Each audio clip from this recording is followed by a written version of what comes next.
Je m'appelle Amandine. J'ai 31 ans. Lors de l'anniversaire de ma fille, l'air sentait le glaçage à la vanille et les ballons en plastique, et tout le monde affichait ces sourires de façade qui ne montent jamais jusqu'aux yeux, ce genre de sourire qu'on arbore quand on est entouré de gens qui ont déjà décidé de ce que vous valez. Car c'était l'après-midi où mes beaux-parents l'ont enfin dit tout haut, ces mots qu'ils me distillaient par petits morceaux depuis des années, ce moment précis où ma belle-mère, Françoise, s'est penchée assez près pour que son souffle effleure mon oreille et a sifflé que je n'étais qu'une sangsue. Comme si mon existence même était une tache sur la nappe, et j'ai senti ma poitrine se serrer, mais je n'ai pas pleuré parce que les larmes étaient exactement ce qu'ils attendaient et j'avais appris que mes pleurs étaient une monnaie qu'ils adoraient dépenser. La fête était censée être pour ma fille, Léa, pour son rire qui rebondissait sur les murs, ses petites mains collantes de gâteau, ses yeux qui s'illuminaient devant les bougies, mais chaque fois que je regardais la longue table des parents, je sentais le jugement ramper sur ma peau, me mesurant, me pesant, décidant que je n'étais pas à la hauteur, car ils avaient toujours dit que j'avais de la chance d'être entrée dans leur famille, de la chance d'être tolérée, d'être nourrie, d'avoir le droit d'exister près d'eux. Quand je me suis servi un verre de jus pour calmer mes mains tremblantes, je n'ai pas remarqué ma belle-mère qui m'observait comme un faucon guette une souris, ni le sourire mince et satisfait de ma belle-sœur, Élodie, alors que je riais avec une voisine, mais quand je me suis retournée, j'ai vu clairement ce petit mouvement de doigts exercé, l'inclinaison rapide du poignet, le léger bruit sourd alors que quelque chose de pâle glissait dans mon verre, et soudain les mots de toutes les histoires de vengeance que j'avais jamais entendues ont hurlé dans ma tête. À l'anniversaire de ma fille, j'ai vu ma belle-mère verser de la poudre dans mon verre, alors je me suis levée en souriant et j'ai tendu le verre à ma détestable belle-sœur qui a bu ce qui m'était destiné, sauf que ce n'était pas un gros titre de journal, c'était ma vie, la fête de ma fille. Et mon souffle s'est coupé quand j'ai réalisé jusqu'où ils étaient prêts à aller pour me remettre à ma place. Je n'ai pas crié et je n'ai dénoncé personne parce que la peur a aiguisé mes sens au lieu de les émousser, et j'ai regardé les yeux de ma belle-mère se poser sur moi, me défiant de réagir, me défiant de faire une scène pour qu'elle puisse me traiter de dramatique, d'instable ou d'ingrate. Ces mêmes étiquettes qu'elle m'avait toujours collées quand je tentais de me défendre. Le souvenir de son murmure me traitant de sangsues brûlait encore et soudain chaque insulte s'alignait dans mon esprit, chaque fois qu'il disait que je vivais au crochet de leur fils, chaque fois qu'il comptait ce qu'il me donnait en ignorant ce que je rendais. Les nuits blanches avec un enfant malade pendant qu'il dormait, les repas préparés, les sourires forcés. Élodie riait trop fort d'une blague en prétendant ne pas remarquer mon regard, feignant l'innocence alors qu'elle se tenait si près de mon verre, et j'ai réalisé alors que ce n'était pas seulement de la cruauté mais un sentiment de toute puissance. La conviction qu'il pouvait me faire avaler n'importe quoi, au propre comme au figuré. Mes mains se sont stabilisées comme si quelque chose en moi s'était mis en place, un calme qui m'effrayait plus que la panique, et j'ai serré mes doigts autour du verre, sentant le froid contre ma paume, pensant au visage de ma fille et à ce que cela signifierait si je le buvais.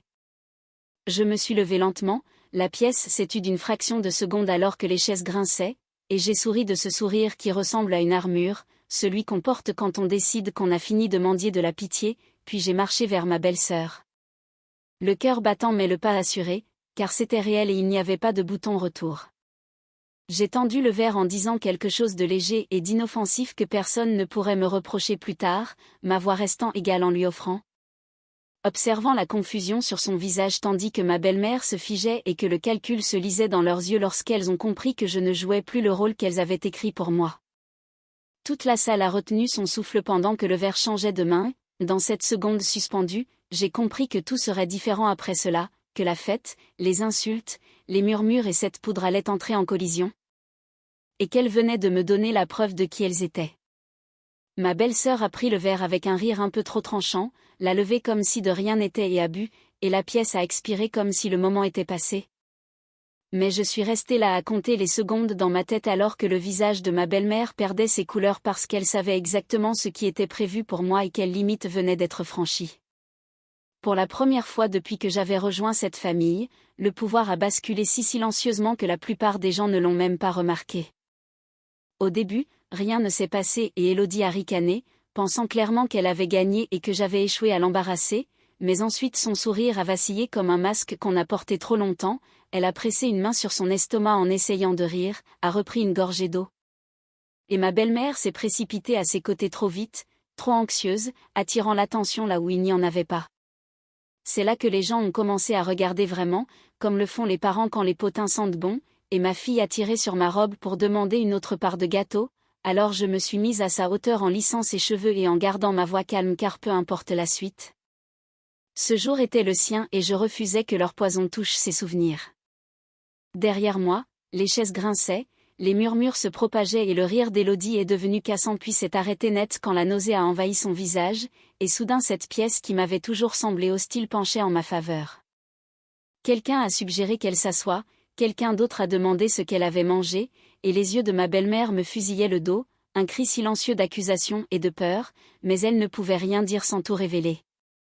Je me suis souvenu de son souffle dans mon oreille, de son insulte, et j'ai réalisé à quel point ces mots étaient désespérés, à quel point elle avait besoin que je les croie car si j'arrêtais d'y croire, elle perdait tout contrôle. Élodie a fini dans la salle de bain, malade et humiliée, pendant que les invités faisaient semblant de ne rien remarquer, et quand une tante m'a demandé tout bas si tout allait bien, j'ai croisé son regard et j'ai dit que oui, car pour la première fois depuis des années, j'étais bien plus que simplement bien.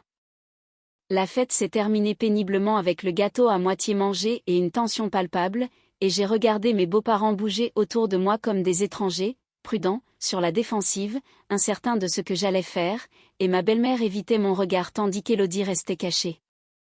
J'ai aidé ma fille à déchirer ses papiers cadeaux en riant sincèrement parce que la joie est aussi une forme de vengeance qu'ils ne peuvent pas déformer. Plus tard, quand la maison s'est vidée, mon mari, Julien, m'a demandé ce qui s'était passé, la voix basse et le visage pâle, et je lui ai tout dit, chaque murmure, chaque regard, l'insulte, la poudre, le verre, toute cette vérité que j'avalais depuis des années. Et j'ai vu quelque chose en lui se briser et se reconstruire en même temps. Il ne les a pas défendus, il n'a pas minimisé les faits, il ne m'a pas dit de maintenir la paix pour la forme, et cela seul a été une victoire plus grande que n'importe quelle confrontation. Cette nuit-là, après que ma fille s'est endormie avec son nouveau jouet, je suis restée seule dans le calme à rejouer la scène, ce choix que j'avais fait et ce calme qui m'avait surprise moi-même.